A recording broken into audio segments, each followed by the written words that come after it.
water was so hot in the gym pool this morning that I did not know if I could stand to swim in it.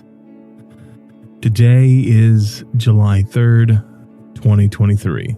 I knew it was bad that Carlos, one of the elderly gentlemen that I swim with on Monday, Wednesday, and Friday, and who normally complains about the water being extremely cold, that when he said that the water was so hot that he felt nauseous, I knew it was hot.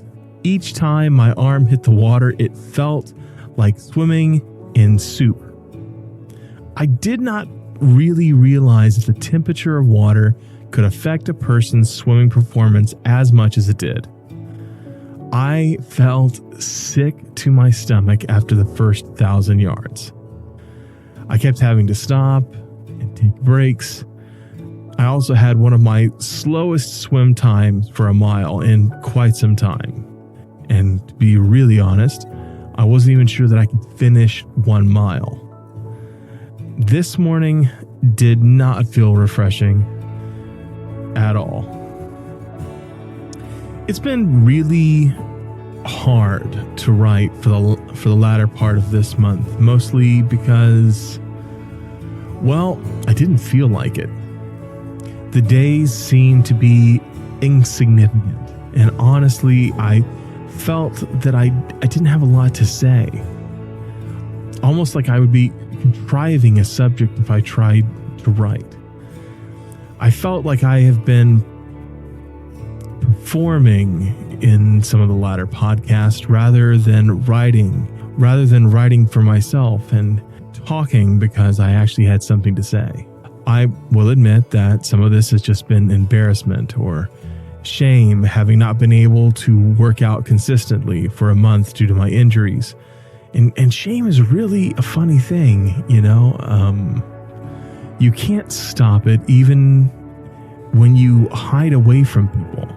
You would think that hiding away from people, that it would take away the shame. But what I am learning is that really shame comes from within more than from outside. I have been told that some things are shameful or even wrong when they're not.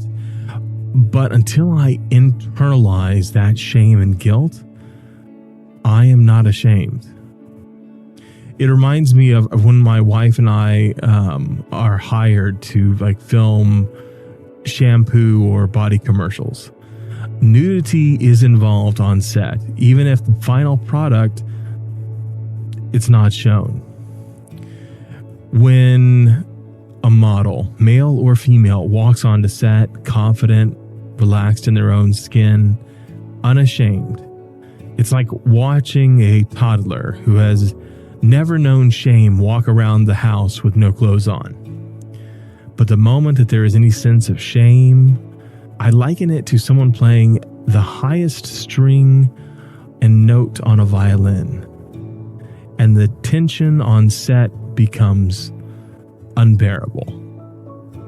I think the goal for myself then is to find the shame and the lie that I have been telling myself about perfectionism, performance anxiety, and just let it go.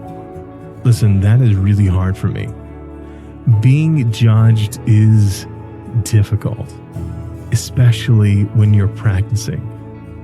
It's not like I have any of this stuff down. I don't. I am trying to take this bull by the horns and change my life, but doing it publicly has stirred up some shit from the past that is difficult to let go of. Growing up, I wished to be a musician like my uncle before me. I played the trumpet and piano for hours and hours, as my family can well attest. But there was this point during high school where I got really tired of practicing where my family could hear me. Not just because I felt like I was annoying them, but because I knew that someone was always listening and judging how I was practicing.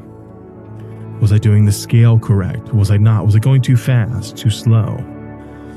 This led me to try and move out of the house with my practice so that I could practice and try things and experiment without being judged. And even today, I won't actually practice playing the trumpet or the piano with my wife around. This podcast, in a lot of ways, brings up these old feelings of being judged, even when I'm not being judged. Or even annoying people when I keep posting about like a new episode that comes out.